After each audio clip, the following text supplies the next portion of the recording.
Hey, Gregarious Joy. What's happening? We're back. We're back. We are back. 4th of July's coming up. Yeah, that's a big. We're all big excited. time. We are excited for the 4th of July, and as you see, we made a concerted effort to make sure that we remember the red, white, and blue for today. Well, as we always start out with an inspirational message of the day, I hope wherever this message finds you, whether you're listening with us live, whether it's in the afternoon, in the evening, that you're taking a moment during this time to just quietly take a few breaths in and sit with an attitude of gratitude and a moment of meditation if that works for you. And if prayer works better for you, that's fine too. In our meditation time is when we listen to the answers from God, to Spirit, that we have asked, the questions that we have asked. And in our meditation and quiet time, those answers come to us. And in our prayer time is when we put in our request. So for today, my inspirational thought of the day is, do you ever sit and try to make sense of your life's journey? Do you ever sit and try to make sense of your life journey? Ooh, that's great. You know, questions,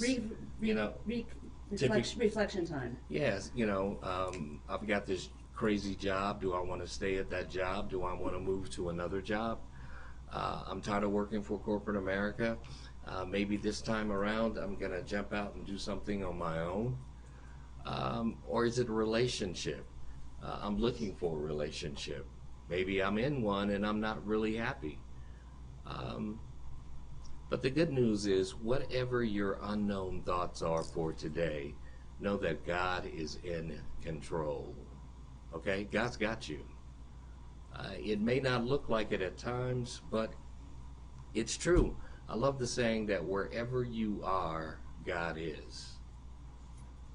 Whether you make your bed in the depths of hell or in positive times with heavenly thoughts and heavenly surroundings, God is with you. So let's just, for today in this quiet moment, we release and we transfer all those thoughts that we are carrying, and we turn them over to Spirit. And today I leave all my cares and worries with you, God. And I know and I trust that all my needs are met.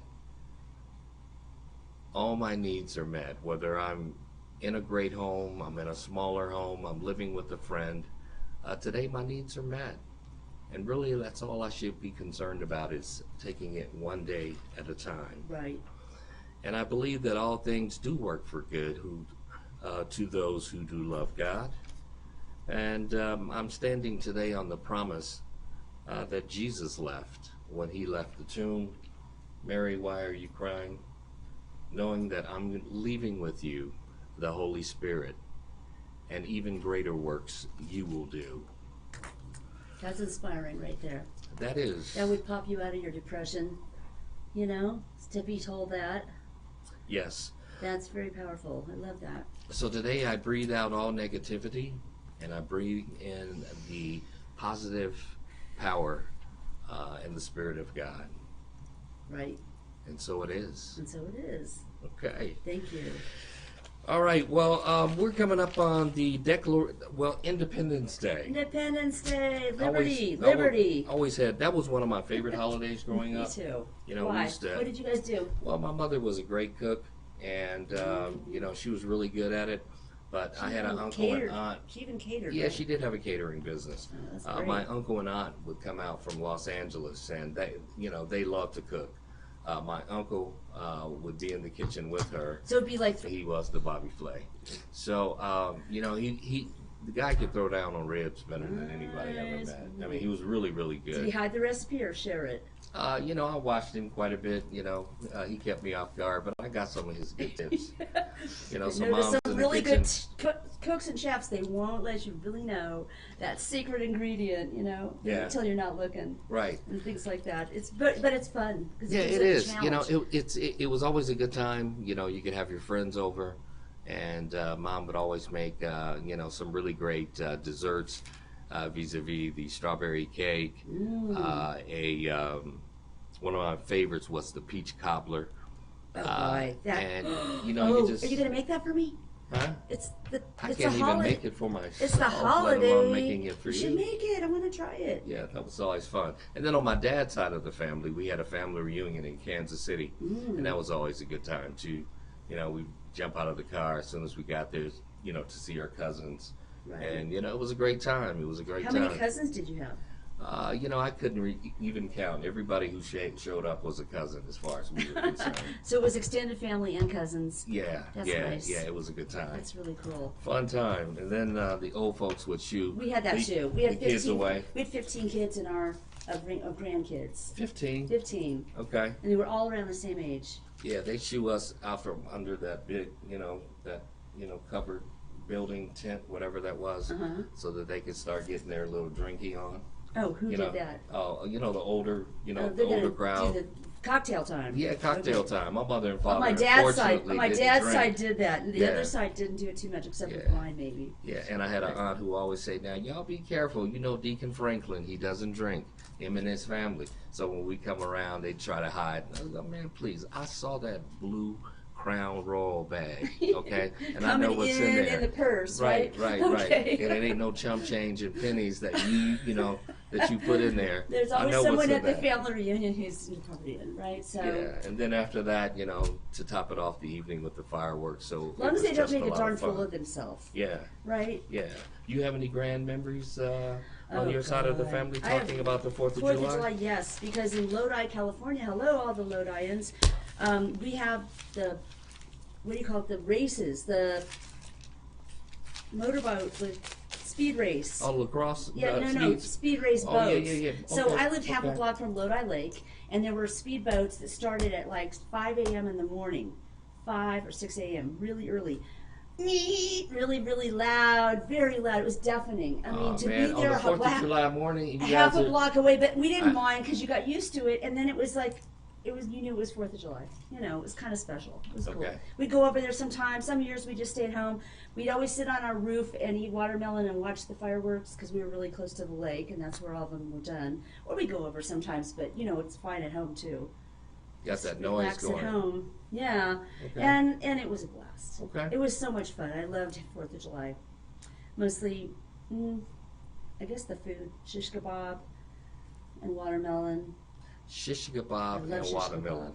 You heard it here first. Now that's a barbecue right there that I haven't seen. So you have to invite me to the shish kebab and watermelon. You're invited. Okay. You're invited. Well, you're invited too, Maria. Yes, sirree. Now on the 4th of July, we always reflect back on the Declaration of Independence. The Declaration of Independence was signed and drafted. Well, it was drafted and signed July 4th, 1776. So far back. Oh. 1776. That's 243 years ago. That's a long time now. Now the gentleman that we're all catching up with China or Japan, right? Thousands of years of history. Well, we have the United States is really a young country. We do have our 200. 243 years compared to some of the other. Yeah. So, the Declaration of Independence to me was always kind of a weird document. You didn't like it? Well, it starts off with, we hold these truths to be self-evident that all men are created equal. Mm-hmm. They are endowed by their Creator with certain inherent rights. Right. Of those are the life, liberty, and the pursuit of happiness. Right. Okay, so I ask myself, am I living the life that I want with the pursuit of happiness? Yes. Mm-hmm. But how many others do not live that life? Right. How many are not created or feel that they are created equal?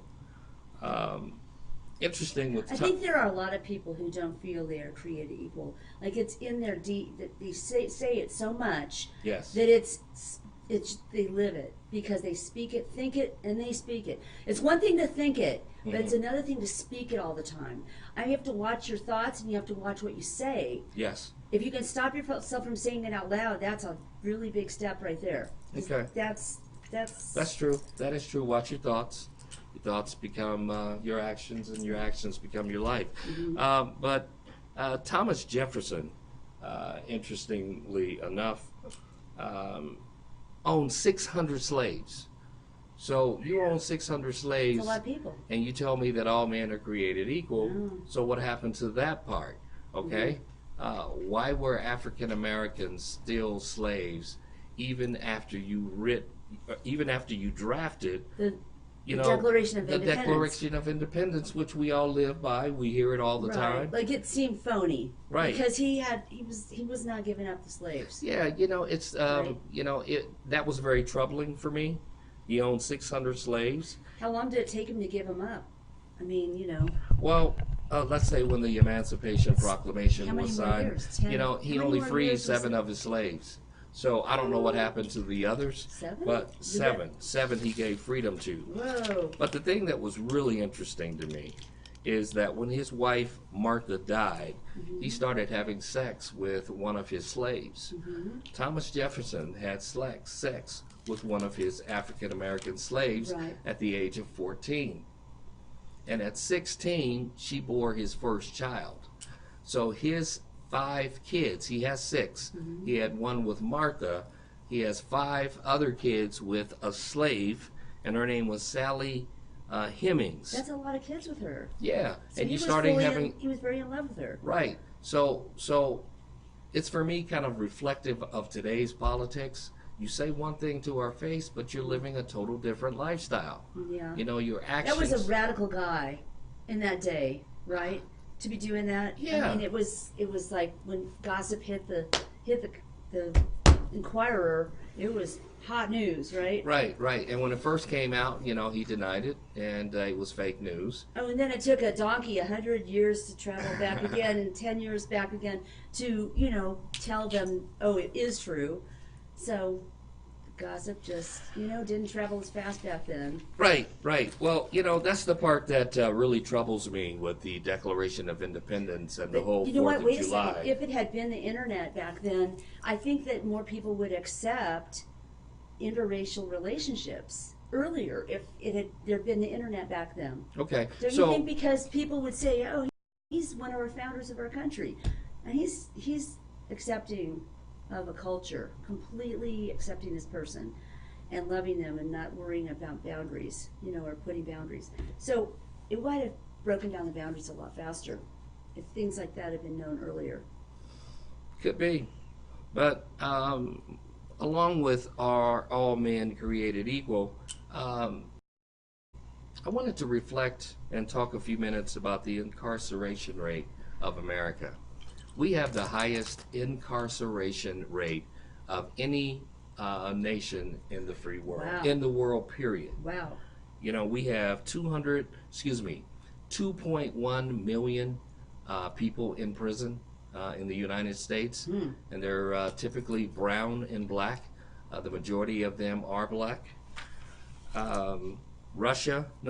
China's in second with 1.6 million. In prison. And Russia in third with 467,000 in prison. Right, but we had 2 million. 2.1 million. 2.1. And that number continues to grow. Right. Now, one of the things that Obama did under his administration, unfortunately, towards the end, is to really address the issue of the mass incarceration of brown and black people. And he, started letting people go.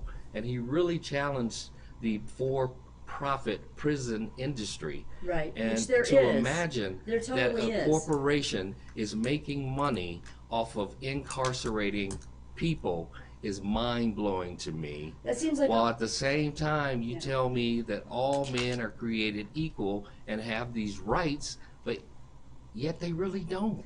It's a conflict the of interest. hypocrisy. Really, it's a conflict of interest. Okay. Well, I will say this. Don't you think? It's actually siding with people who think that blacks should be enslaved or stay kept down. Yeah. Don't you think? Yeah.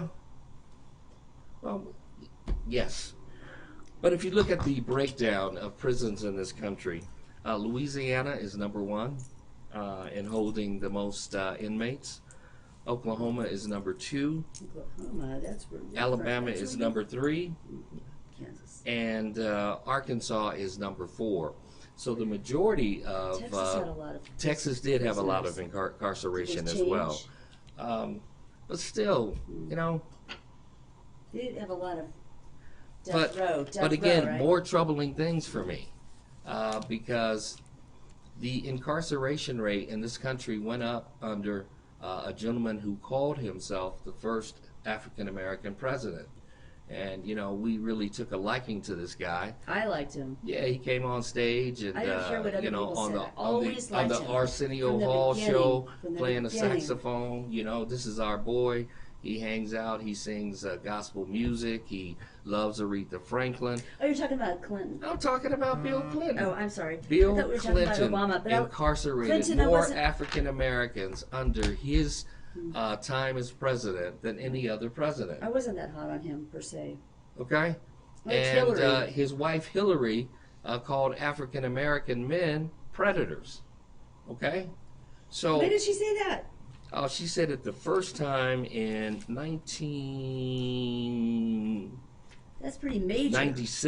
and then a few more other times, and then both of the Clintons came out and apologized because they said that they realized that the bill they had created, especially Bill, but you know who crafted the Violent Crime Act bill for this country?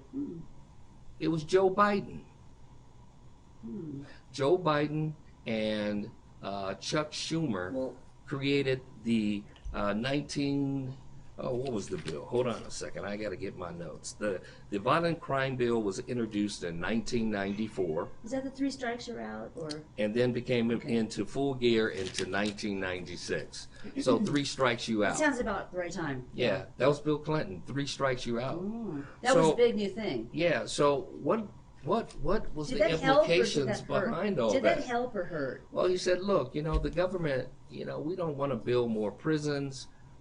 Crime is up. So let's make this a win-win for everybody. So they created these for-profit prisons. That irritates me. That irritates me so too. You've got black and brown people incarcerated, and you know the incarceration rate for a bag of weed. There were people that were in jail for some decades. Yeah. That's a long time. Well, 5 years. Because for-profit prisons are not in business to rehab individuals. They don't care about the rehabilitation of prisoners. I would wager to bet that's true. true. They are there to make money. I'd have to find out what So kind of classes every they did state, have. Or, every you know, state is different. You know, an average one will pay you $750 a month to house, feed, and take care of this prisoner. So I don't know how many prisoners you might have, maybe 400, 600. Multiply that times $750, and you're paying the prisoner, let's say $5 to $8 an hour, and some less, to make license plates, to go out and pick produce in the fields, and you actually are working. You know, that's Jim Crow. That's like slavery days. Yeah. You're paying someone $5 to make a license plate while you're profiting and you're making. Yeah. Well, it's not only that. It's not just big money. Wait, but it's not just through the big money products that they were made or the labor they did. It wasn't just through that. It was when the prisons, were created by these big people who had to, like maybe an investment company or investment group that would lease. They'd build prisons. They put all the money together, build prisons, and they lease them to the federal government. I heard that like the contrast was the contracts asked sometimes for 1,000 beds, but only 700 prisoners got delivered. because they could never go over. They always had to veer a little, under, right? So then they got paid for 4,000, but they only got 700, and so the investors profited. The investors right profited big time. That's one thing. That's the first one. The second one is that they also got $250 per day per prisoner. Okay, see, different in different parts of the country how they were compensated. They only needed 175 per person, but they got 250, so that they profited again. See, the investors profited right there. So they're skimming money off of every department or every type of thing. But you're skimming money, and you're taking advantage of a group of people. The investors made a lot of money. Right. Yeah. That are African American. So I wonder how many African Americans were in that investment group. Now, probably, I mean, there could have been a few. To purchase to and make invest, money, just an investment to make money. Yeah. Well, that's an interesting question. I wonder to see how many, because it was from a group in Florida. Well, so I don't know how many people in. So you American, say, Black what can we Americans do live about in this? Florida. What can you and I do about this? Well, the number one for-profit I can't reveal system my in the sources. country. I can't reveal my sources, by the way, but I can tell you that this happens. Okay, you were sharing a story with me about an investment group that said you had to put up $250,000. $200,000 to be able to get in. There were 500 people in the 500 in the group investment, and I have friends in banking, and I've heard over the years about how this story evolved and shook out, and they made a lot of profit, the investors. Okay, Yeah. so you're making a profit on people who are less fortunate. Right. So the way the game was played, I don't know if it was slanted only towards African American people. It's just that the majority, there might have been some African American people in in prison are African American. Right, but the investors also could have been African American as well. Yeah, well, we don't know about that. No. $200,000 investment. It wasn't probably an intentional slant against black people, but it just turned out that more African American people were in the system at the time. So of course it looks like it. Well, why were they in the system? They were unfairly targeted. Probably in the beginning. No, it's not probably. Yeah. It is very. History shows it. I agree. Well, it's like the Jews were held down. They were slaughtered in the Holocaust. Right. I mean, things happen to nationalities. I agree. It's not a myth. It's not something that wouldn't possibly happen. It could happen. It is. I agree. But today we're talking about probable. For-profit prisons. Yes. And how they are taking advantage of people of color, black and brown. And if you can show me, I guess that's how it's spoken. I would say that's probably how it would have to be spoken. And if you can show me that all of these people all have rights and they're all created equal and they're endowed by their creator. Can you vote in a prison? No. Well, let's attack that first. You know more about prisons than me. Okay. So with being charged with a drug crime. That's a felony. So with the felony, you can't vote. They take away your right to vote. 2, when you apply for a job, if you do get out, you have to check that box that says, felony. And typically what happens when you have a felony, an employer will just throw your resume into the garbage can. I would say now, that could happen. Granted, there are some companies, and it is becoming a talking point to help those and give them a second chance. They won't do that because they know give them a second chance. that's been happening. Right. So they won't do that. Right. So there are some corporations who are giving a second chance. Taking a stand on that. Yes, and I do applaud those who do so. And I think that affirmative action helped start that kind of attitude that we can't leave out people. We have to include everybody in the weighing of the balancing of things. Like, but you mentioned affirmative action. Do you think it should be brought back? Well, let's put it this way: who ended affirmative action in this country? It was under the Bush administration. It was a contract for a It was under the Bush administration. Bush Senior. Did he make that contract? He brought to the to the Supreme Court Clarence Thomas. Okay. And Clarence Thomas who had only been an attorney for 8 months, said African American people need to pull themselves up by their bootstraps and they don't need any special favors. So you let one get in, and he's now doing well. He's driving a Corvette, and he's dating, and he's making money. So he says, hey, we don't need no special favors. He was a known boop. Yeah, he was definitely known for some other things. HOLE is the second part of that. But getting back to my point with the correction systems and what can we do to help. The number one company in the country is called Corrections Corporation of America. That's Corrections Corporation of America. They're the first world privatized prison company. They own 66 prisons across the country for profit. The first one was in 1984 in Houston, Texas.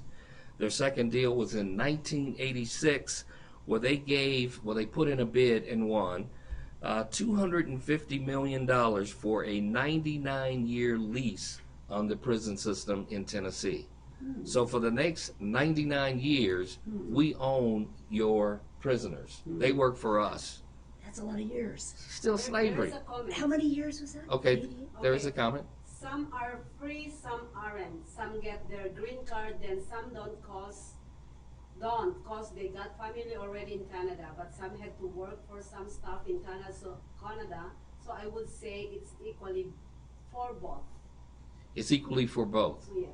Okay. That is Jennifer Aguilera. Jennifer, you're speaking about Canada or the United States? Canada. Okay. Well, So they say I'm not familiar with that in the United States. I do know that So, in other words- for-profit organizations are at the border, and they are the ones that are administering the service to the kids and to those people in cages. So she thinks it's, We have moved that well, as well that's a whole to a other private story, source. though. That's like a whole other thing. Is she saying that the prisons So there again, I are go back humane to and the premise equally- and the are they question of fair? the day Is that what she's saying? is that we hold these truths to be self-evident that all men are created equal. Yeah. They are endowed by their creator with inherent rights, Right. of which life, liberty, pursuit of happiness. Are those 2.5 million people experiencing the life of the pursuit of happiness, would you say? No. I hope so. In some level, in some days. No. But overall, No, maybe if you're no. in prison and you're making $5 an hour, you're telling me that they should be happy with that? Okay. Well, we have 23 states who do have It was a flippant comment. for-profit It wasn't a smart comment. I'm sorry. prisons, and 27 in the United States do not. But I think that's a system that should be exposed. I know Congress has signed a bill to look at the criminal justice system. It's broken. We're going to reform that. And the president... What senator or congressman brought that forth? It was a group of congressmen and senators who brought that forth. Democrats or Republicans? Both. Okay, Both. Good. But that's a healthy thing. yes, That's but good. our president did sign the document into law that we will, make changes in the criminal justice You system. mean Trump? Trump, Okay. yes. Okay. And believe And it or not, who was behind the scenes working to make that happen? Was? Van Jones and Kim Kardashian. Kim Kardashian should She get wanted to help the plight of the prisoners. Oh, she did. Yes, she did. did. Go She in. went to the president. She Good. said several times to have that discussion, and she asked him not to expose me, not to put me on TV, but this is an issue that we need to discuss. So her and her husband Feel strongly about that. felt very strongly about Right, it. because they saw such a huge injustice. Now, she's of mixed family. Yeah. What nationality is she? That I'm not sure totally. I remember Italian or? her husband doing her father doing the O.J. Simpson trial. Yeah, he was from Armenia, maybe. I don't Maybe know. it is Armenia. They're Italian looking, if you ask me. I don't know. Good looking family, all Yes, I they can are say. beautiful people. Okay, so in 2011, there was a judge that was convicted for working with one of these top 3 prison companies. Okay. And they say, hey, look, for every kid that you throw to our system, we'll put some money in your pocket. Oh, so there was the judge. So they called it the Cash for Kids program. And what judge was that? I'm not sharing the judge's name, but if you look it up, court judge in 2011. Good. Make people do their homework. Make them get a little mad and get a little excited and look it up. But then they can read the whole story. But how can you look at yourself in the mirror after you are being a federal judge and you knowingly know that you're going to send these kids to prison and give them extended terms to keep them in the system for a long time so that these private prisons can make money? Yes, there might be a slant that way. There might be a slant. Yes. Donald Trump did sign the bill to reform, but Corrections Corporation, what's the top three gave money to the president's campaign for re-election. We're talking they are giving money. Motive right they're giving money to Bill Clinton, to Donald Trump. Okay, and they supported him in the past. That's definitely we'll see what happens. An investment group that doesn't want to. On that. They haven't given money right now, but they gave money during his campaign. Okay, all right. Well, that's an investment group that does not want to die or fold. They're going to hang on tight. They're doing everything they can to hang on, right? Yes. They are. So, and that's a key thing. I think that should change. Excuse me. Especially once these things are exposed. So, getting back to what things that were unjust about it are exposed. If you could take a look at your 401k, or if you could speak to your 401k advisor, or if you have a stockbroker that you work with, and every quarter you guys sit down and talk about, let's look at the portfolio, right. or are we making the best decisions for your future? Check to see if Corrections Corporation of America is in your portfolio. Good to know. The GEO company. GEO. And Wackenhut. Wackenhut. Okay. If those folks are in your portfolio, that's the trilogy right there. Please tell your financial advisor to take them out. You don't want to, be a part. You don't want to be part of things an that you don't want. Industry that takes advantage of poor people. Right. Okay. You don't want to be part of anything like and actually. The industry is growing. I know a lot of big celebrities who. My ex-husband was a trust guy. He has the 30 years. He's a very experienced trust person, and we owned our own trust business at one point. And he knows a lot of celebrities over the years that don't want to be part of certain kinds of investments, and they will specifically write in that investment that I don't want to be part of anything that has to do with military or anything that has to do with this or that. So you can definitely request that of your Check investment. It out, though. Your investment people. You can request that specifically. You can have a copy of what and write it into what companies the whole agreement you're investing in. So from 1980 to 2007, there were 25.4 million people arrested in this country for nonviolent drug crimes. Okay. 25.4. 1 in 3 were African American. 2 minutes. 1 in 3 were African American. Let's see, I'm shifting my papers around. 1 in 3. And okay. Oh man, that certificate overall, it's definitely a good conversation to have with your friends and family, and when you get together with your family this summer. Yes. Make sure you talk it up. Get together and talk about these 3, and also research, because we all need to become educated. Yes. That's the only way to get anything to change. It takes really kind of a sufficient amount of conversations to really make anything really change. What was that we heard on Sunday? Have the conversations with your friends and family this summer. Yes, 10% of a changed attitude can change the world. That's right.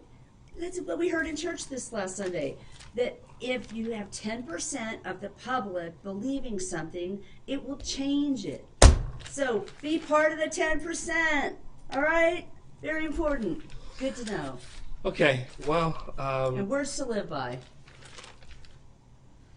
I'm meticulous with my notes, but I must say on this one, there's one page that maybe I did leave, but that was a very stunning page for me. 1 in 3 was like 1 in 17 for the Hispanics, and like 1 in 55 for white people. Something like the numbers. Wow. For Caucasians. So the number was really stretched. Huge difference in spread. And, well, let's end with that. We're going to end this segment. Okay, I'm going to end with one more. All right. Since 2000, for-profit prisons have grown 47% in this country, and it is still continuously growing.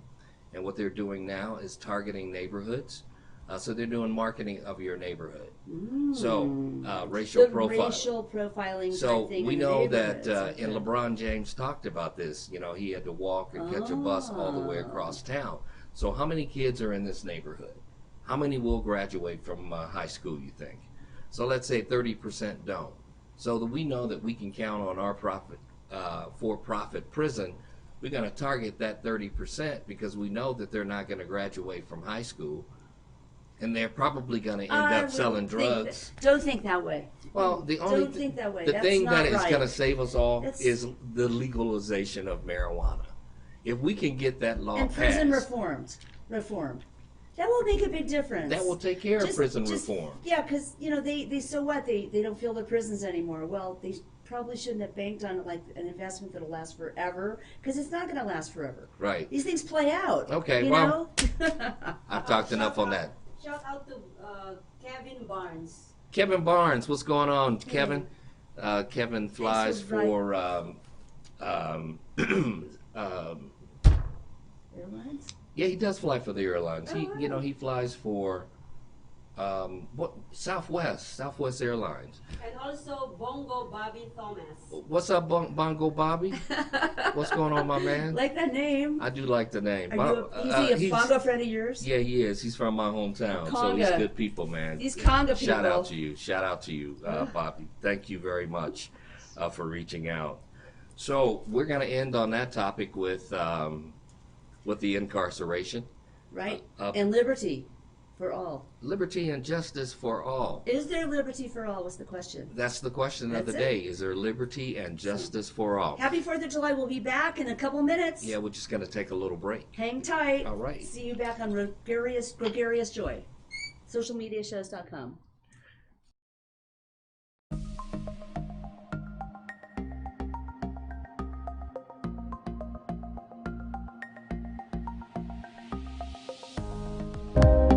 Social media shows is about branding, opportunity, and outreach. We are an entertainment company that empowers others by promoting and supporting our community and everyone who reaches our content.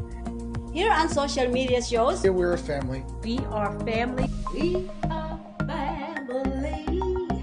I got all my sisters with me. We are family. Get up, everybody, sing. We are family. We are family. We are family. We are family. We are family. We are family, and we want you to be part of our social media shows family.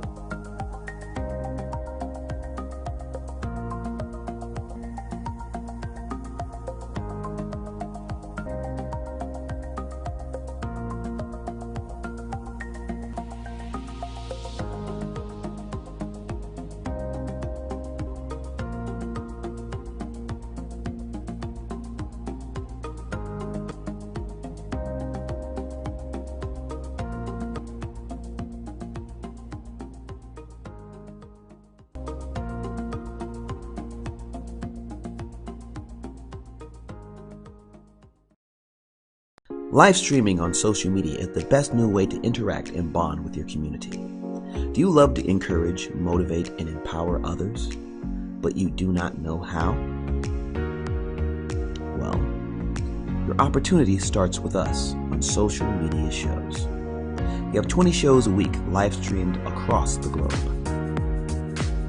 with a reach of over 80,000 and growing. So you can host your own show, and you can be anything you want to be.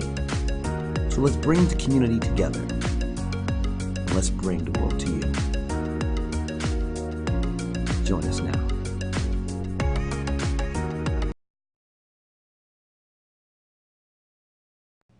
Hi, my My name is Maria Pureza Leventhal. I am the founder of Social Media Show. Hi, I'm Latoria Kern, founder and director of Family Arts at Wayla's Creation. Hi, my name's Dolly Wright, and I'm a singer, but I waitress for a living. This is Bettina Steinhauer. I also am a clothing designer and manufacturer bathing suits. Hi, my name is Dolores Olsen, and what I do, I'm a home-based business person for Vija and for Beachbody. Hi, my name is Jessica D, and I currently work for one of the biggest properties on the Strip. I'm also a PhD student, and I own a jewelry business on the side. Hello everybody, I am Kiki Dolas. I am the CEO of Are You It Entertainment here in Las Vegas, and I'm also a club owner. Hi, my name is Dawn Weir. I'm the founder of The Giving Water, a local nonprofit that delivers water to disasters and people in need. Empowering girls and women is very powerful. Today, we know it is the key to economic growth, political stability, and social transformation. I am excited about empowering women for so many different reasons. You know, we're here to discuss topics and to share topics and to, of course, hear the interaction with you as well. That we actually have, a voice here.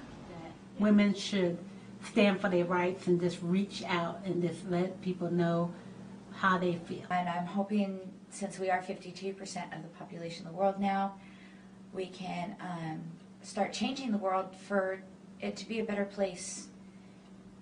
I come from a very long line of very powerful, wonderful women who believe in women's rights and are very outspoken and activists in the communities that they live in.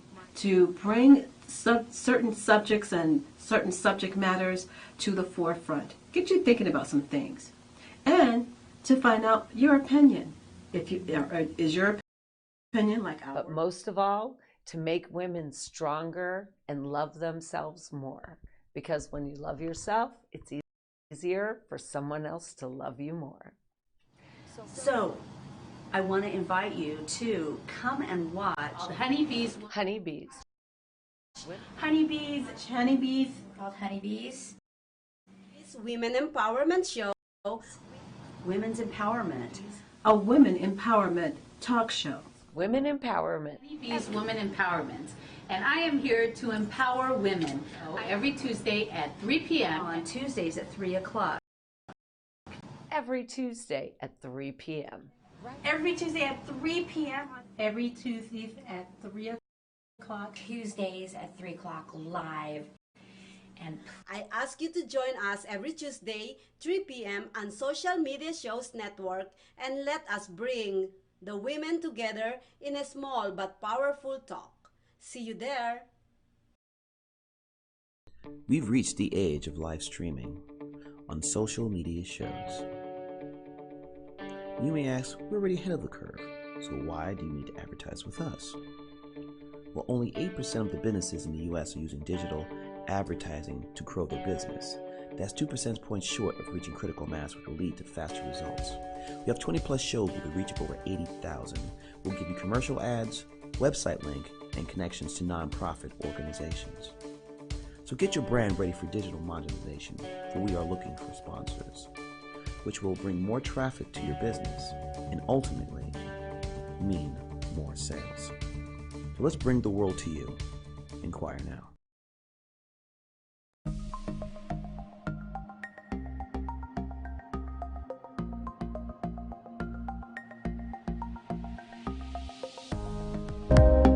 Social media shows is about branding, opportunity, and outreach. We are an entertainment company that empowers others by promoting and supporting our community and everyone who reaches our content. Here on Social Media Shows, here we're a family. We are family. We are family. I got all my sisters with me. We are family. Get up, everybody, sing. We are family. We are are family. We are family. We are family. We are family. We are family, and we want you to be part of our social media shows family.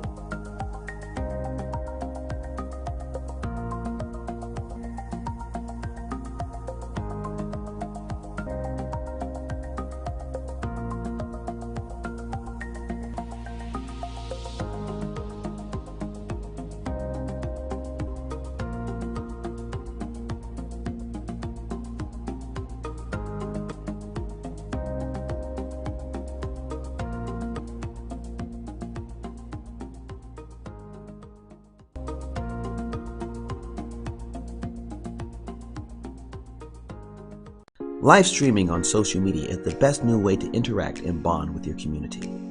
Do you love to encourage, motivate, and empower others, but you do not know how?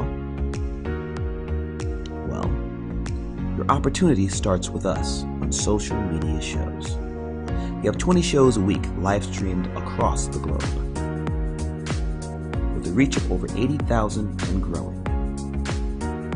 So you can host your own show, and you can be anything you want to be. So let's bring the community together.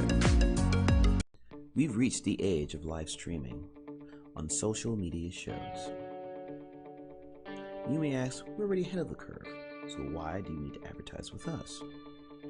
Well, only 8% of the businesses in the US are using digital advertising to grow their business.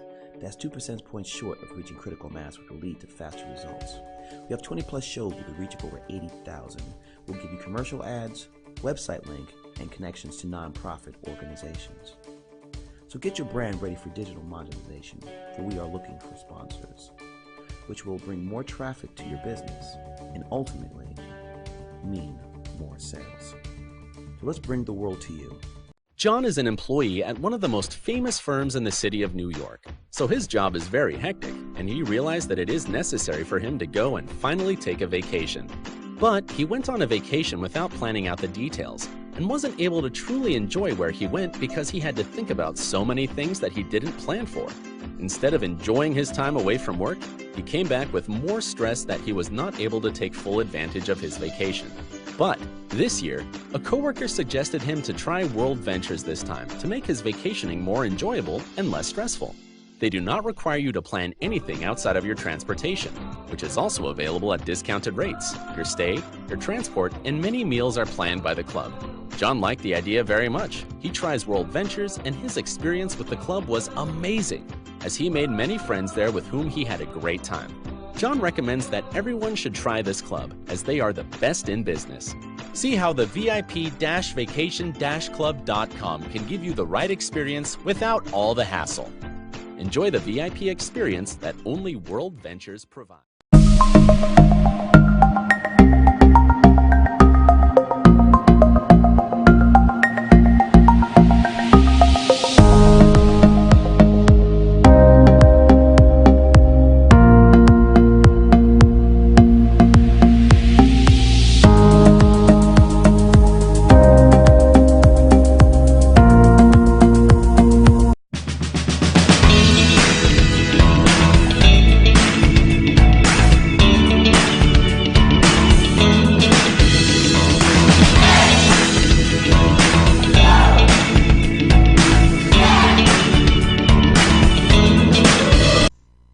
Welcome back. Gregarious Joy. Yes, yes. Back here for you. How are you? All right.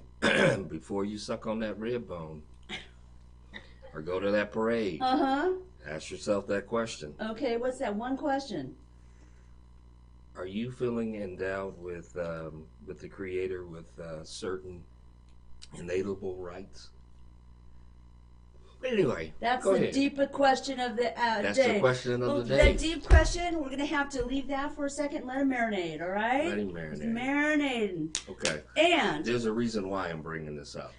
And here we go. We are going to talk about my subject of the day. One of my subjects. Okay. I decided I would talk about kids. Okay. Yeah. I started talking about kids because I love kids and I love being a mom, and I think that there was something we were talking about in the living room one day about how something about manners, right? Right, right. And he was saying, how do you know? And I said, because I know. And he says, why? Did you go to charm school or something? And I said, actually, I did. Okay, folks, this I have to hear.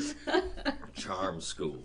She's going to share something that a lot of us probably don't know anything about. Well, it's etiquette class. Etiquette classes. It's, you know, it came with Girl Scouts, and so there's a badge that we could win if we would go to this Sears had a charm school thing. It was one of our badges. What did you learn in a charm school? It was healthy for young girls. It was a brownies. I think I was really young. It was kind of like the workbook was for teenage girls, but we were still 9 and 8, 11, you know, that age. So it was a little premature, but it was kind of like never too young to give sex ed. It's never too young to give hygiene and etiquette. Okay, hygiene and etiquette are so you important. talked about. Okay. Start young, man. Start when they're toddlers. You start teaching your little toddler about hygiene immediately. They know that they have to wash their hands. They know when they bump themselves, they go to the freezer and they get an ice pack and they put it on there. Little kids can learn a lot of things at a young age. Don't you think? Okay. How soon did you start teaching your boys about hygiene? Oh, you know, that was day one, but they didn't have to go to a school for that. So, was this expensive or something? Or, maybe, you know? But I don't think it was expensive. No. But, you know, it was interesting because I did do that. I went to this, they called it charm school, but I think we should call it kind of like etiquette school. Because today, we would never call it that. I think that the girls today would think that would be totally bougie. You know, we don't talk like that anymore.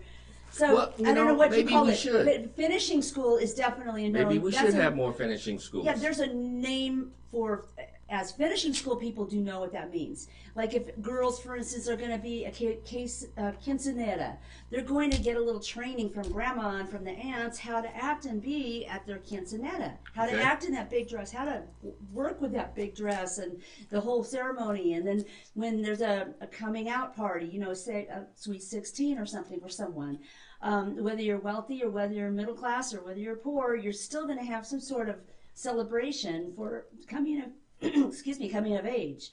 You know, like boys, they have a bar mitzvah.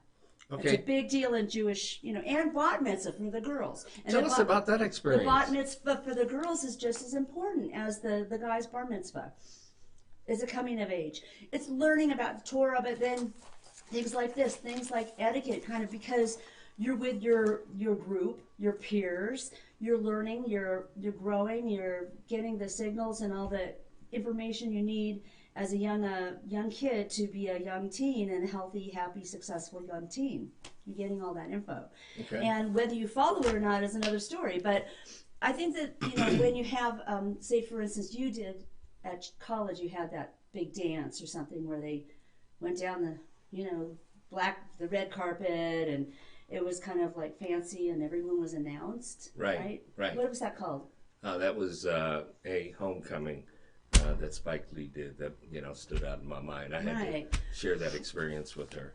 Yeah, and it's I think that it's I don't know what it's called in every single culture or every single college, but it's actually something anyway. Usually, I had my experience. My experience. That was her charm school calling, saying she didn't pay her last bill over the last 20 years. I'm behind. They finally caught up with her. And then he's complaining that I didn't learn enough.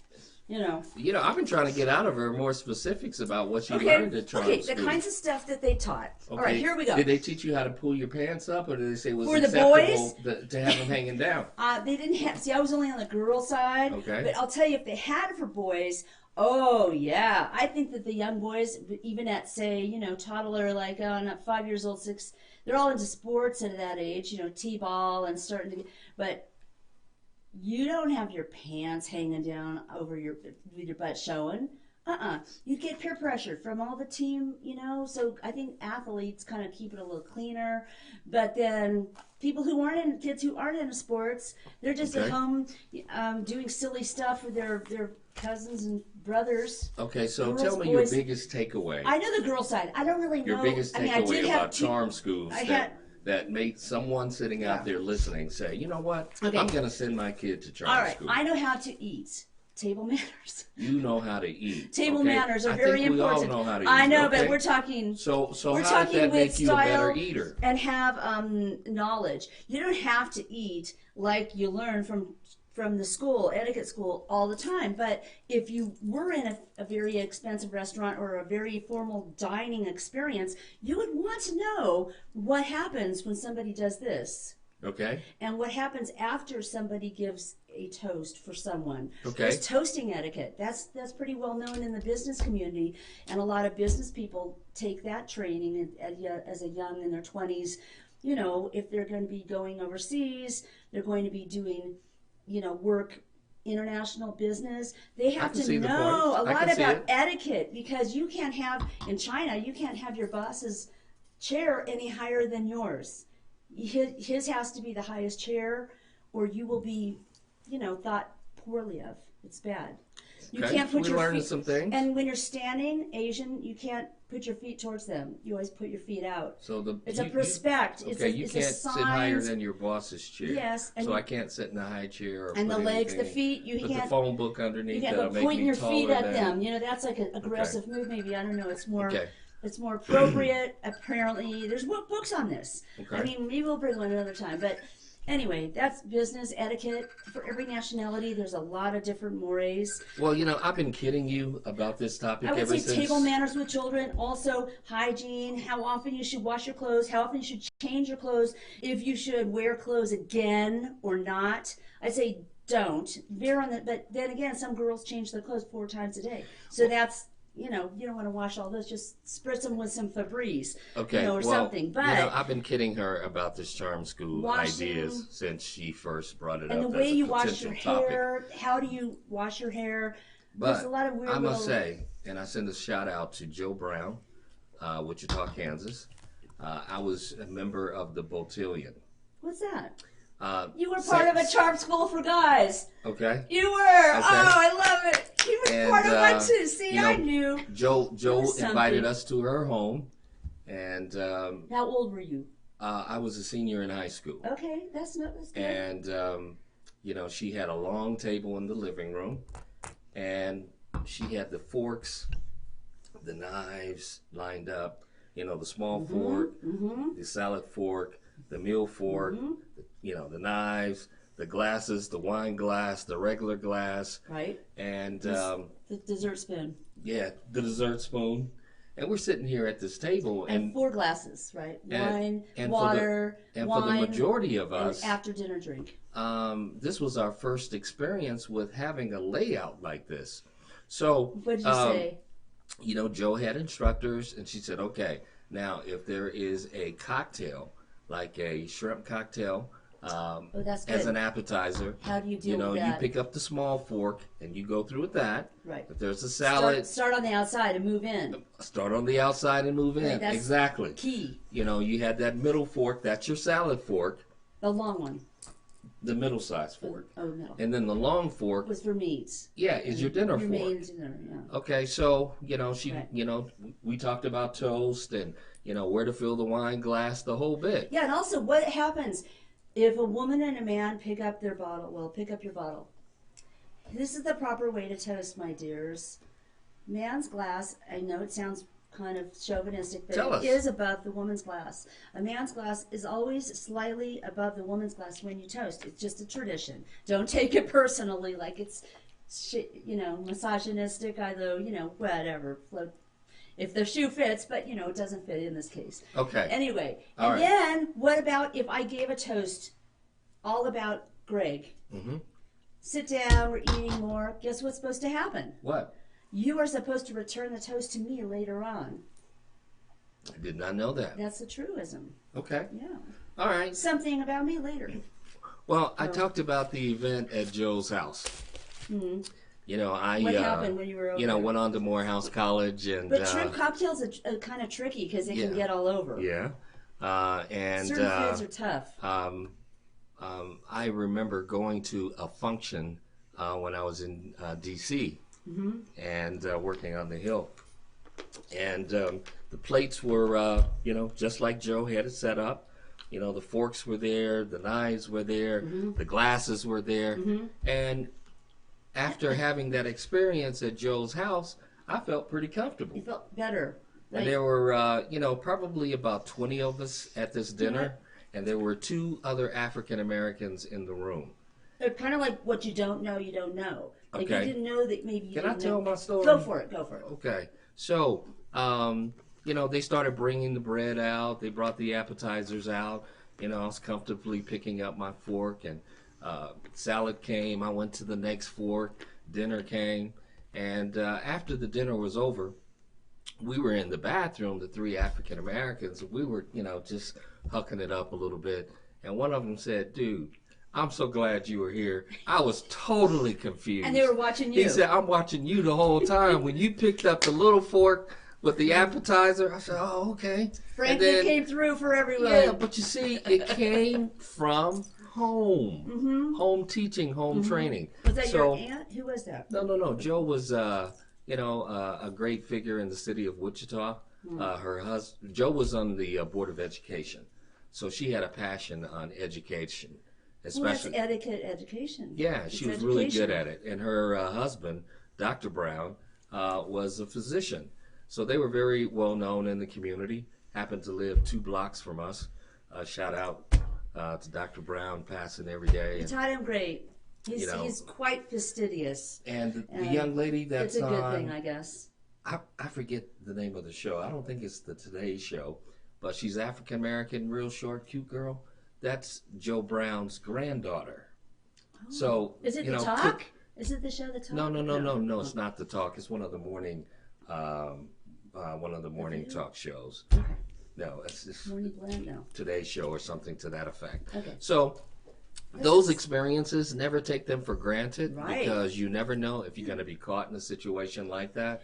And if so, it's always great to be prepared. It's like sending a thank you note after an interview. That's commonly known, but also there should be thank you notes for many other things. Okay, so we send a thank you note afterwards. Many other things. That is something that has gotten away from us. Personal touch. We send an email. Like you cut but how out many the article times of can something? you actually say that you've received a handwritten note from someone? So that stands out in their mind more than your email. I'm old school like that because my grandmother taught us that. We were be browbeaten until we did that correctly. I agree. We were.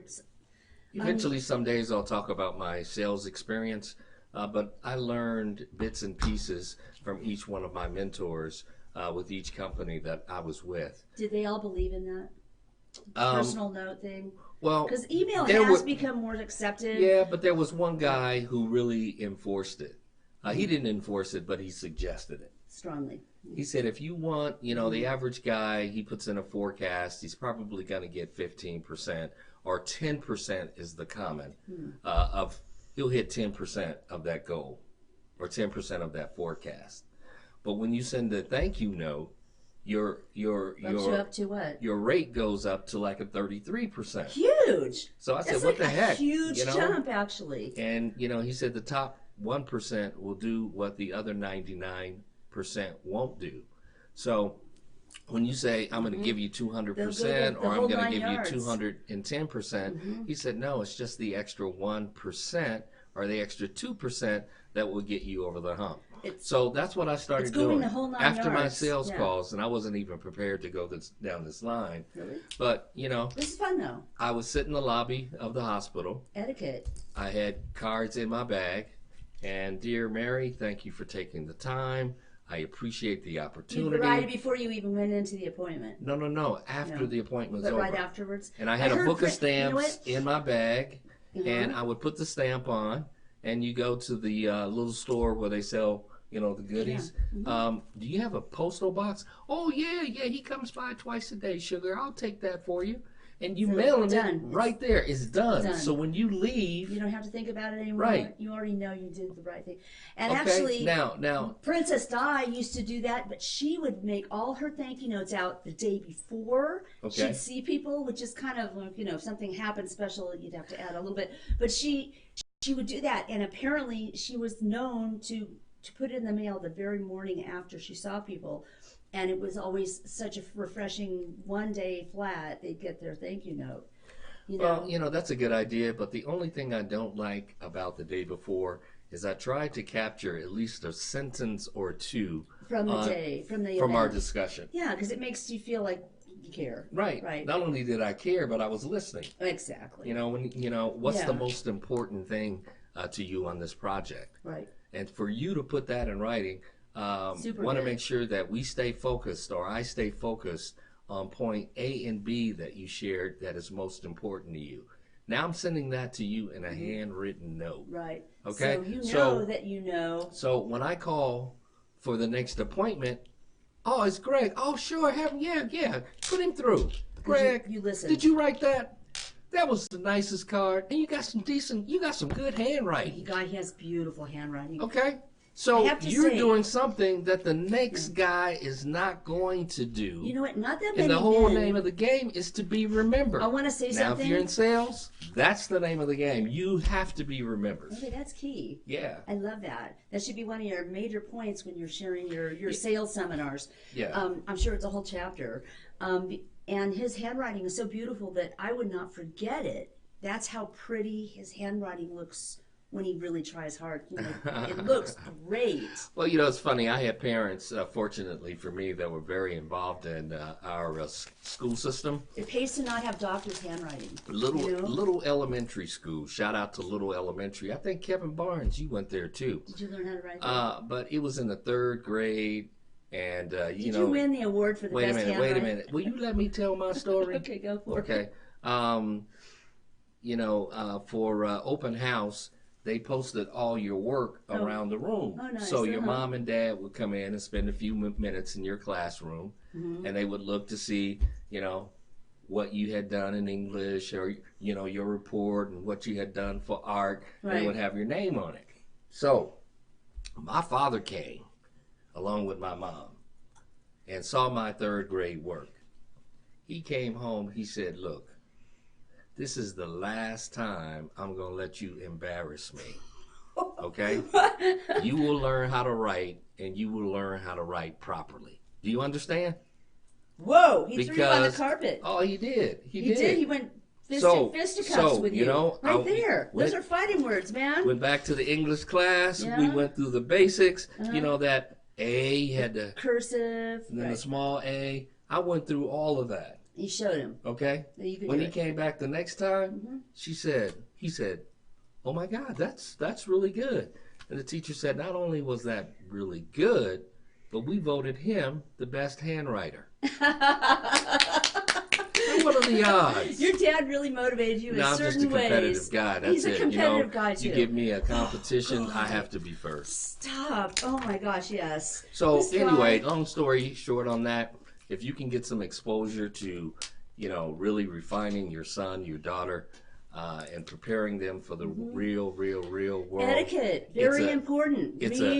Read books and talk about it casually when they're with their friends. Yes. Be open and honest about it. You guys need to really realize this is part of life. This is, and it's real. And you don't have to be in the Girl Scouts and take a class or be earning a badge.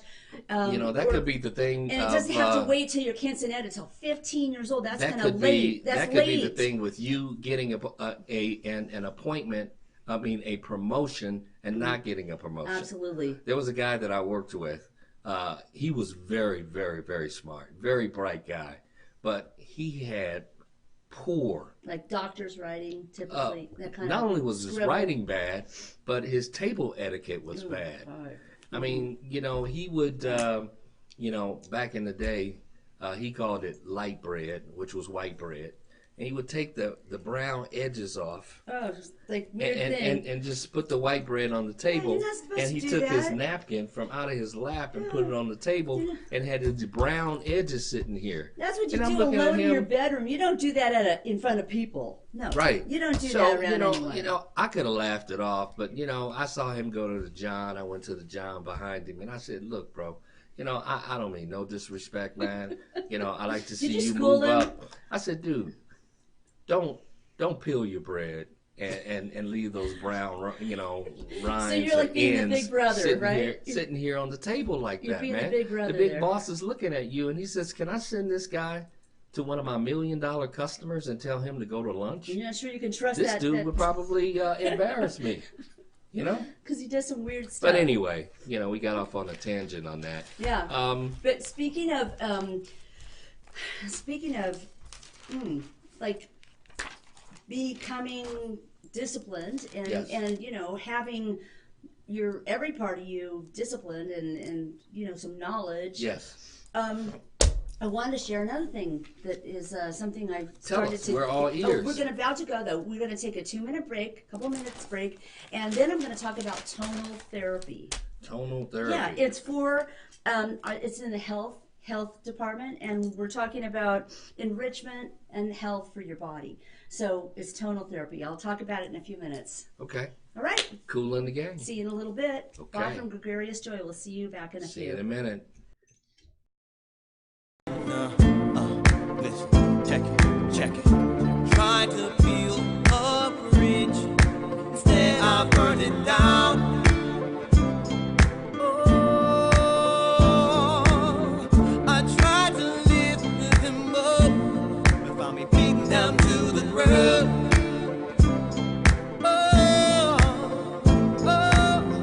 I was too weak, it's my pain, caught up in the flood that was my rain. We both moved on, but my heart remains there. Oh, what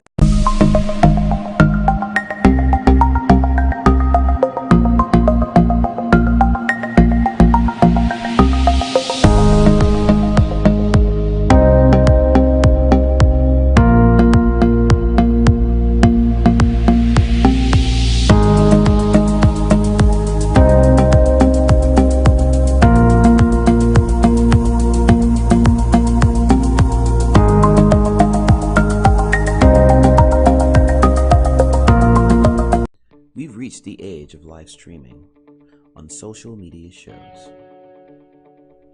You may ask, we're already ahead of the curve, so why do you need to advertise with us? Well, only 8% of the businesses in the US are using digital advertising to grow their business. That's 2 percentage points short of reaching critical mass, which will lead to faster results. We have 20 plus shows with a reach of over 80,000. We'll give you commercial ads, website link, and connections to nonprofit organizations. So get your brand ready for digital monetization, for we are looking for sponsors, which will bring more traffic to your business and ultimately mean more sales. So let's bring the world to you. John is an employee at one of the most famous firms in the city of New York. So his job is very hectic, and he realized that it is necessary for him to go and finally take a vacation. But he went on a vacation without planning out the details, and wasn't able to truly enjoy where he went because he had to think about so many things that he didn't plan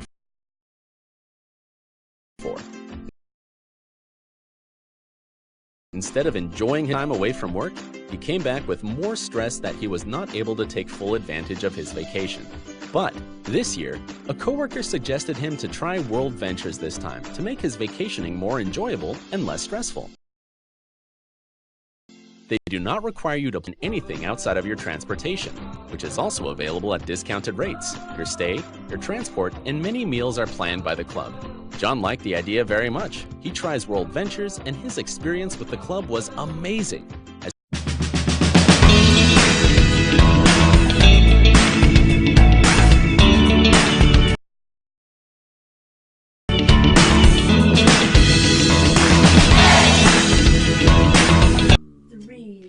Hey, Gregarious Joy back. Thank you for joining us for the last segment. And Bettina and I talked, and she's got I got this unusual thing about quirky way of doing things sometimes. Tonal therapy. Yeah, like this is something I made up all by myself. No, she didn't. She didn't. Yeah, I but did. what we thought is we give that more attention than it deserves more attention than just the last. The tonal or yours? No, the tonal. Oh, okay. It does. It has a lot we can say about it. So we're gonna wait and do that. No, we're gonna do that on the next show. All right, that's fine. Perfectly fine. I'm gonna end this segment. And one of the reasons I've been a little, I would say, scattered today, is I had an experience that really rocked my world, and I hesitated several times on whether or not I would share the story. But if I can help one person, then this show has done its job. Yeah. He wants to contribute. Yeah, we want to contribute to the planet. We want people to live their best life right now and live it consciously. So with all of that said, wants to consciously share something that will I don't know if it's very personal. Okay, yeah, it was personal. I got pulled over by PD, and you know, like probably every black man in America has a story about being pulled over by PD. I had a very pristine record. I had never done anything wrong. I hadn't been in trouble with the law. The most that had been on my traffic report was a left turn across a double lane. So you were almost the Black Klansman. I don't know what that means at that point. You were conservative, or yeah, I didn't. You were a pretty straight guy. Yeah, I was a straight guy. Yeah. So the police pulls me over. You know, I've got all of my belongings in the car. I was, you know, making a move, and he said, "Do you mind if I, you know, check your car?" And, you know, not being in trouble with the law before, I didn't realize that I had rights to say no. So I said, sure, what if I got to hide? So he checked, you know, back seat and everything. Didn't find anything. And then he went to my trunk. He said, do you mind popping the trunk? And he went through my gym bag and he found my gun. I had purchased a gun when I was in Dallas. You know, shooting guns was something pretty common in the Dallas area. And on weekends, you know, people would go to the driving range and shoot their guns. Right. And you could buy a gun pretty easily in Texas. You know, you didn't have to, you know, fill out a report and come back in 2 weeks. So you know, it was really pretty strict. much on the spot. Right. So anyway, you know, he pulls out the gun and he says, do you have a license for this? And I said, no, I don't. I purchased it in Texas. And I had the receipt. I kept it in the glove box. Oh, that's good. Just in case for a situation like this. Right. And I said, in Texas, they do not require you to have a license. He says, well, you know, you're in California. And I said, yeah. He said, well, I'm going to have to take your gun. They should have gotten a license, apparently, huh? Okay, I'm going to have to take your gun. And bear with me for a second. All of a sudden, 2 other police cars come towards me, and it's now 3. And, you know, when that happens, you know that trouble is next. Yeah. You're in Laguna. I'm in Orange County. I wasn't in Laguna. Okay. But anyway, you know, they asked me to get out of my car. I was arrested. It took them about an hour to figure out what the charges would be, because not having a registration for the gun is not illegal. And I, you know, learned later, if this had happened in LA, they would have given me a ticket on the freeway and said, go on about your business. Right. You know, here's your court date. Come back in 30 days. So you didn't know your rights. I didn't know my rights. And you were you know, you'll get your gun wondering. back if you come back and, you know, everything's registered. Cool. Okay, so I didn't know that. Like a citation. But I was in Orange County. Yeah. So long story short, you know, they had to have something to put down to arrest me. So they brought the big chief out, and they had the book out, and they were flipping through pages, and I'm going, this is freaking disgusting. They're trying to find grasping something. at straws. Grasping at straws. So what they eventually came up with is that I had a loaded gun in public in a shopping mall. Now, granted, the gun was in the trunk. That's in strange. my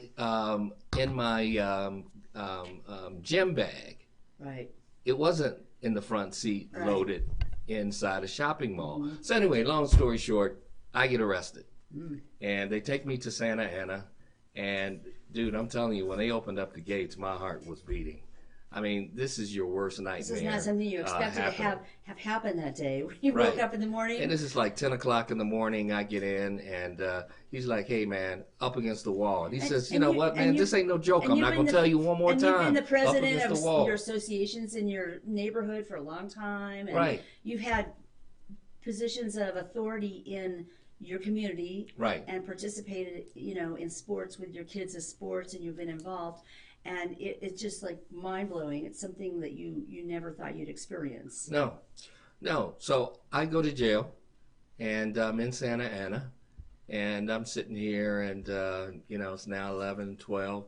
They come in with the sack lunch. You get a brown bag lunch, which consists of a bologna sandwich, one slice of bologna between 2 pieces of white bread. You have a packet of mustard, and you have a packet of mayo, and there's one fruit in the bag. It's typically an orange or an apple, and a carton of milk. So I'm like, okay, all right, bologna sandwich, So I made the stupid comment of holding up my little carton of milk and said, hey, can I exchange this for some water?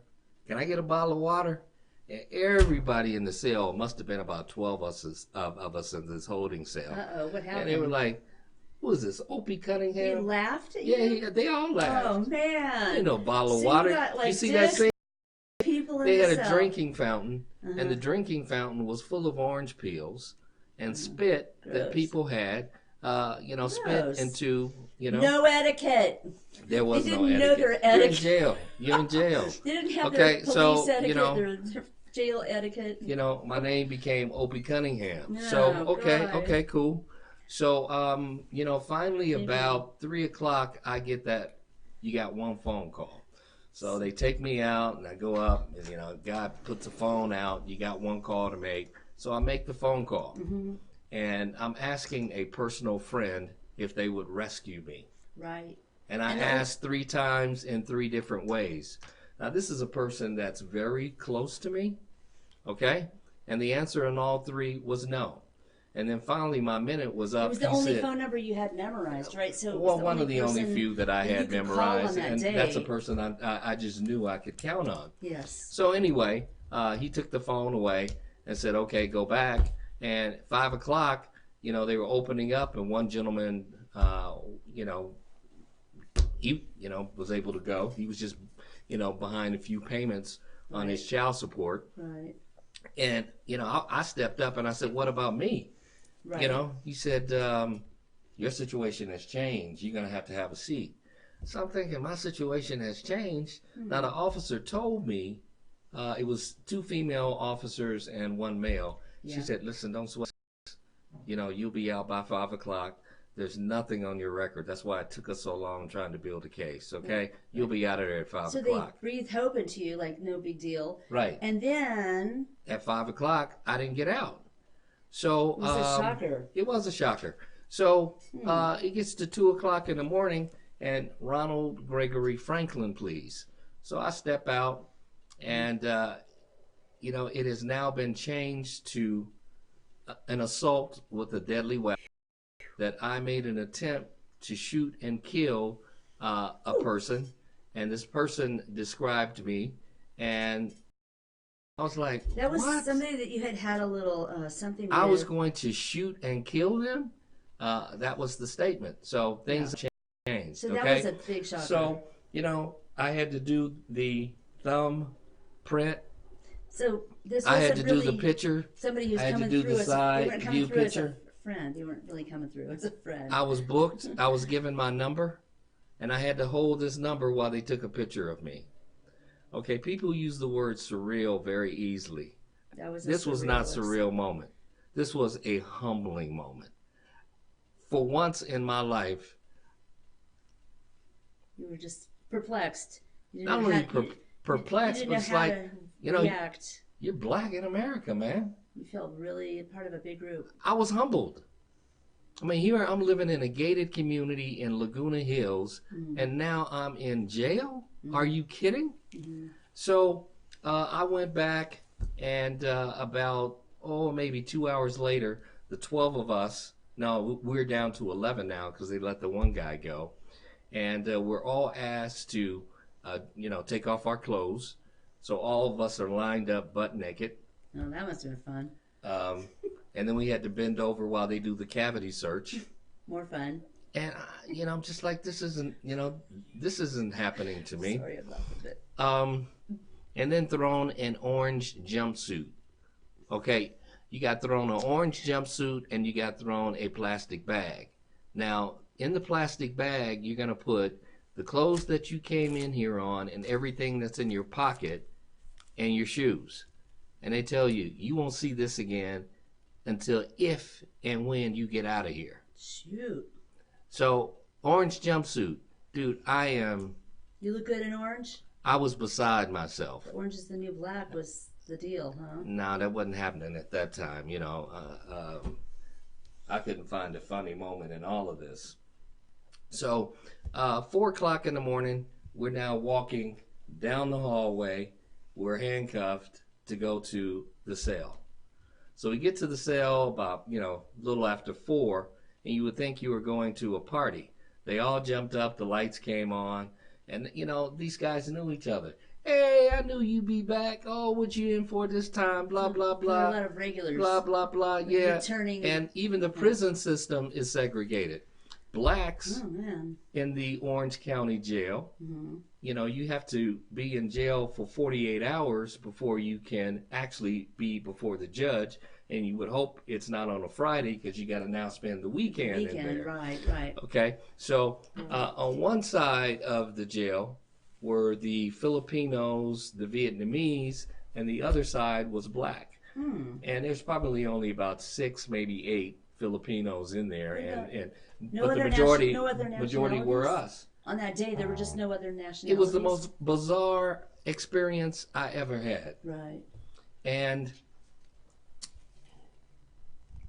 that's mind-blowing.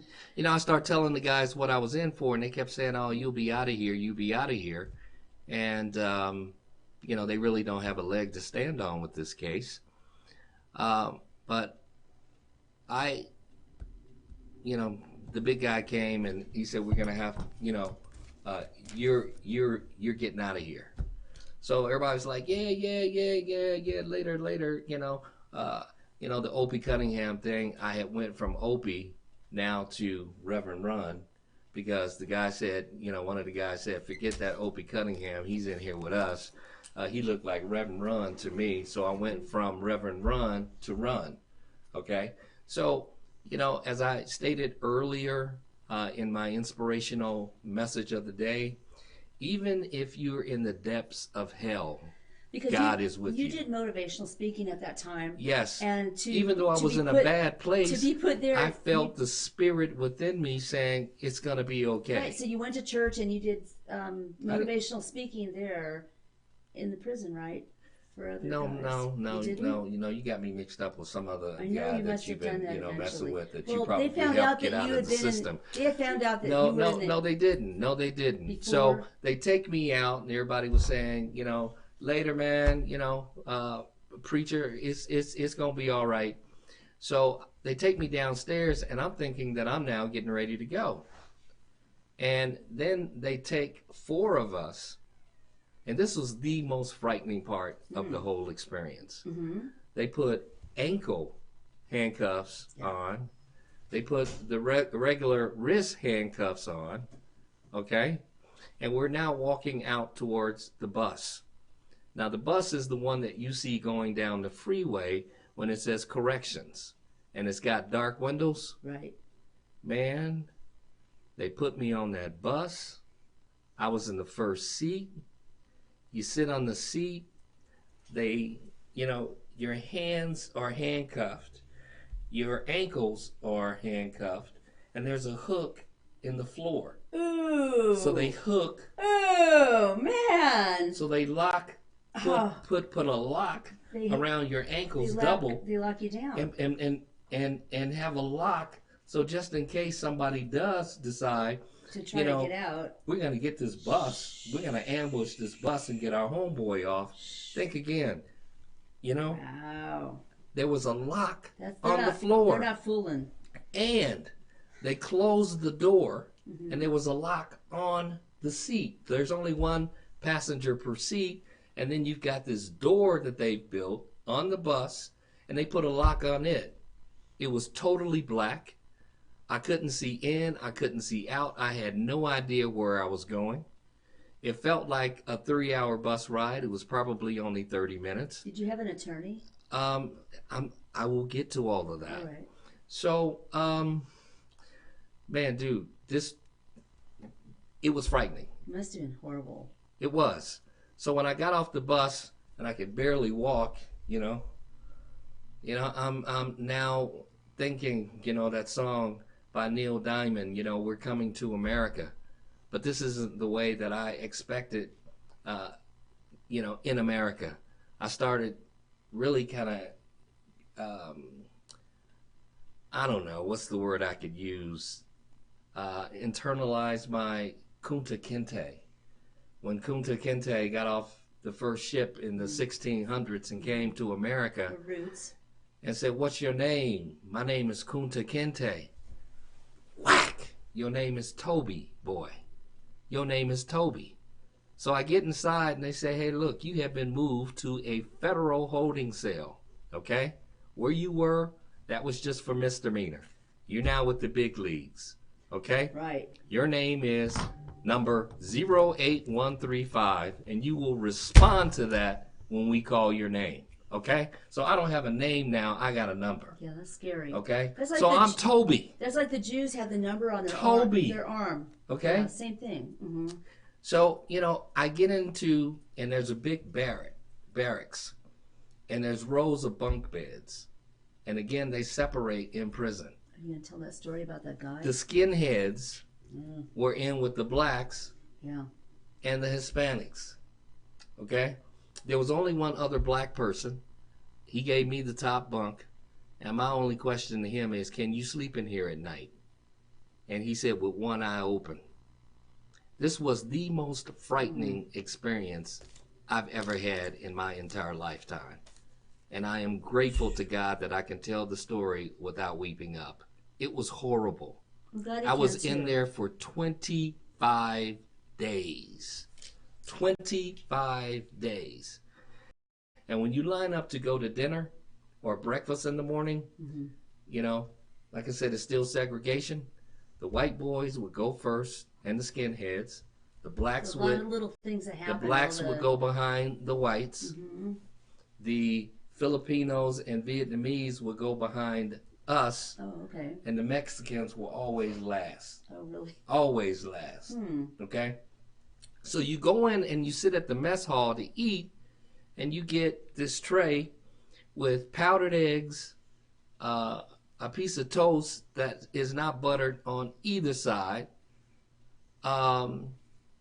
maybe some oatmeal or some grits, and there was no salt, there was no pepper, there was no butter. Oh, that salt story. So you had to make sure that you sat next to one of your Filipino or your Mexican friends, because they had the salt. Because Right? they would buy that top ramen. Top ramen. From that little money that they got from that little $5 an hour for making a license. Yeah, they'd save the you'd have packets. enough to get some soap, you'd have enough to get a razor and some top ramen. And if you're lucky, you get a honey bun once a week, so you can have some sweets. So you sit next to the guy that had the top ramen, because they would eat the ramen, and underneath the table they'd have that little seasoning, and they would pass it to each other. And it would go around the table. On the food, and don't get caught. And you take that, tasteless. you get one shake. So you put that little seasoning that was in the Top ramen right. on your dinner Mm-hmm. and your breakfast. And that was your best shot at having anything tasty at all. That was it. That was your shot. Wow, I'm so into food it would probably bother me. All right, so speeding up the story, I got a chance to get, before the judge. I had to get back on that dreadful bus again and go to the Orange County courthouse, which I believe is on Jamboree. And, I'd always shop right down the street from the courthouse, Fletcher Jones, Mercedes-Benz. That's where you buy your Mercedes and Yes, stuff? where I bought my Mercedes, Oh, and now man. I'm sitting here Sitting a there few looking blocks at from Fletcher the Jones, view of it, and I'm yeah. in an orange jumpsuit with handcuffs on, sitting in that little box in the courtroom. And Hard to believe.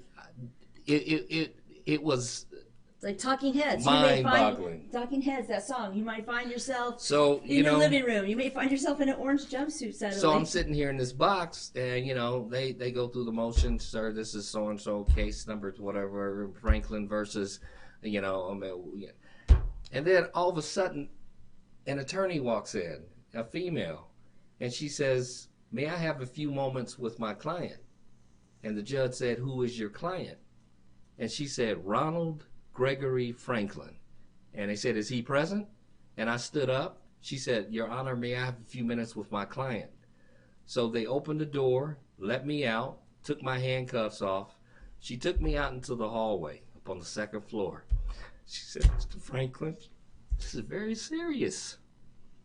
That you're looking at 4 to 6 years in maximum security prison in a federal hole for this accusation that has been made against you. 4 to 6 years. My knees hit the deck. I was like, "You have got to be kidding to me. I didn't do this. Yeah. My record shows I've never done anything wrong." Right. And I began to question God. Why me? Yeah. And the response I got back is, why not you? You've been in a position to have the best of life. I needed to be exposed to that. I needed to be humbled. I needed to be more loving and understanding to people who were less fortunate, who did not have the same opportunities that I had to sit at a table and learn which fork to pick up. They were just trying to get through the day, selling weed. They were on a whole nother level. On a whole nother level. Whole nother lifestyle. And the stories that I sat and listened to. And that name Rev followed me because people would come to me and tell me their stories. They could feel your love and that you're a minister type person. So, I'm trying to speed this whole thing up, but, well, did you ever, ask a question? For the sake of time and me getting through this, I'll let you, if you don't mind, hang with me to the end. It was on day 2, in the middle of the night. Lights went out at midnight. It was about, 10, 15 minutes after the lights went out. It was two bunk beds down. A guy was pulled out of his bed, and he was a skinhead, thrown on the floor, and they were kicking and beating the crap out of this guy. All you could do was hear him moan. And for about an hour, he laid on the floor in a pool of blood, moaning. And then finally at 2 o'clock, the guards came in, 2 a.m., picked him up and took him out. Now the next day was hell to pay. Okay? So that's where the action So for the started. next week, you don't get to watch TV. We got one newspaper, no cards, no dominoes, no books to read. You got nothing. That would be boring. That'd be hard. It was hard. Solitary. Yeah, it was very, very difficult. I mean, you can only sleep but so much. And you're just kind of sitting there going, what do you do now? I can't read a book. Keep my mind busy. Can't right. communicate with anybody. They locked all that down. Right. You So don't have any friends in there. no, you don't have any. Can't go outside. You don't want to make any friends, and you do, but you don't. Yeah. So the next day, the captain came in and he took me out, and I'm thinking, okay, so what's going on? He said, "I need you to get into this lineup." And the lineup looked just like what you see on TV. Oh, wow. I had to get in the lineup. The kid that got beaten, they wanted him to identify the people that had beat him. Oh, God. And I'm sitting here saying to myself, God, please, I'm not saying a word loud enough for anybody here to hear, but deep within my soul, You were scared. it was, God, please don't let this guy misidentify me and say I was one of the ones. You didn't have any part of that thing. No. So when That's they said, so okay, creepy. 103.58, you can go, I was like, whew, Yeah. thank God for that. But anyway, back to my trial. The trial lasted for 1 month. I had to get as many people that I could who knew me. Character witnesses, right? Right, to send letters to the judge. Mm. And they finally came back after 2 weeks and said that we'll reduce it to 2 years in a penitentiary. Oh, my goodness. And I told my attorney, I'm not spending any time in a penitentiary for something that I did not do. Right. So, What proof did, I mean, eventually, it's just a he said, at the end of the month, right. it came down to, we will give you 2 years probation, unsupervised probation, which means you don't have to go to a supervisor or to a parole house, okay? But the catch is, you can't do anything wrong for 2 years. Right. You got to have a clean record. Like no speeding ticket, nothing. Nothing. Perfect. Because you're coming back if you do. Right. Ooh. So, serious. And the last thing, which was the most difficult, because I loved living in Laguna, they said you can't live in Orange County. That's tough because you got kids. Right. So this is the deal that we got. That was the best deal. 2 years, no supervision, no supervision with the parole. With parole, I can't come back to Orange County and officially live. And what was the third thing? The third thing was really ridiculous too. No, that wasn't ridiculous. They moved it from a felony down to a misdemeanor. So I moved up to LA, and after living in Orange County, And the person who said it about you dropped the charges. Well, the person that said it about me never showed up for trial to speak against me. Therefore, you win. Yeah, I did win. But that's just obvious. Actions speak louder than words. Right. So I lived in LA for a while, and just decided, maybe it's time for me to go. So then I left and went to Georgia and that whole bit, and then ended up back here in LA. So Las Vegas. Yeah. So to wrap all of this up, there was a reason that God put this into my life. For me to be able to have this platform through social media shows to share with you about the incarceration of black men in America, I don't laugh at that because I potentially was right there. Yeah. I was this close. A twig was about to snap. This close. Yeah. And when my attorney told me, she said, Greg, if I were you, I would move out of California completely. She said, if you come back to Orange County to see your kids, make sure you do it in daylight. Don't come at night. Wow. Because if they pull you over, you're already in the system. You already have a number. Yeah, that's hard. That's really hard to take. They will plant drugs in your car. Sure. They will say, he was selling weed. They could take. He had cocaine. They could take unfair advantage of you. They could, basically. because they could somehow. They want to get you back into the system. Well, she said you were considered the one that got away. So that's why I have a strong disdain against for-profit prisons and judges who prey on kids knowing that they have no future. Yeah. So have them come and work for us. I saw how the prison system operates. That's sad. The next morning after that fight where that kid got 2 ribs broken, I walked in to take a shower, and the shower was filled with blood. Because something else happened. And it was revenge. Yeah. They got the 2 guys. They didn't get the 2 guys, but they got one of the group, right? From the group. And blood was all over the floor. He had to see that blood. So, not good. Not your cup of tea. Not your type of thing you really want to have happen every day. So, the good news is I served the 2 years, and my case was expunged.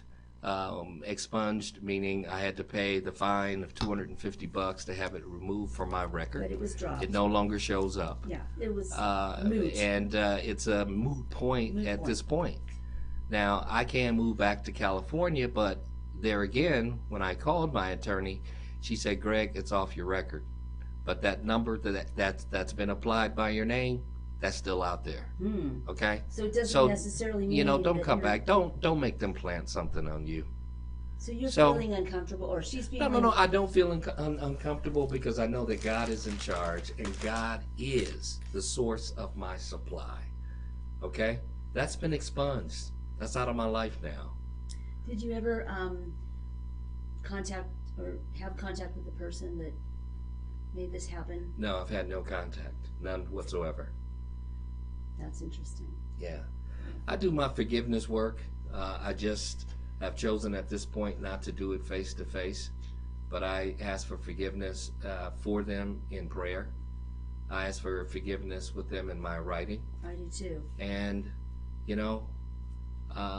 holding on to grudges, pain from someone who has done you wrong, or you think they've done you wrong, only sets your life back.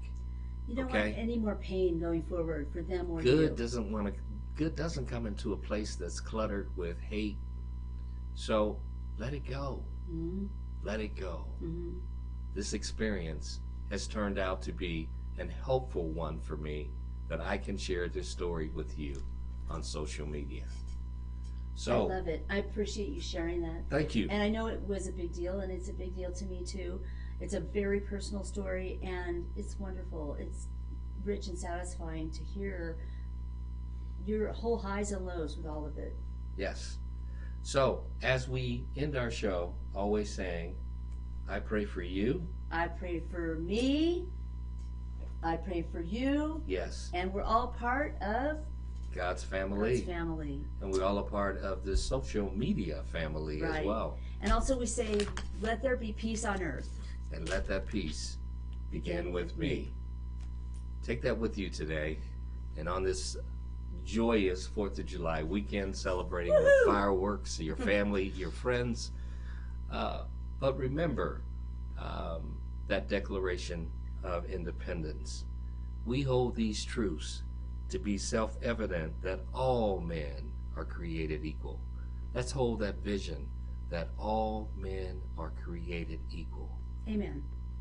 Hold that in our hearts and know that you and I are endowed by our Creator with inherent rights that includes life, liberty, and the pursuit of happiness.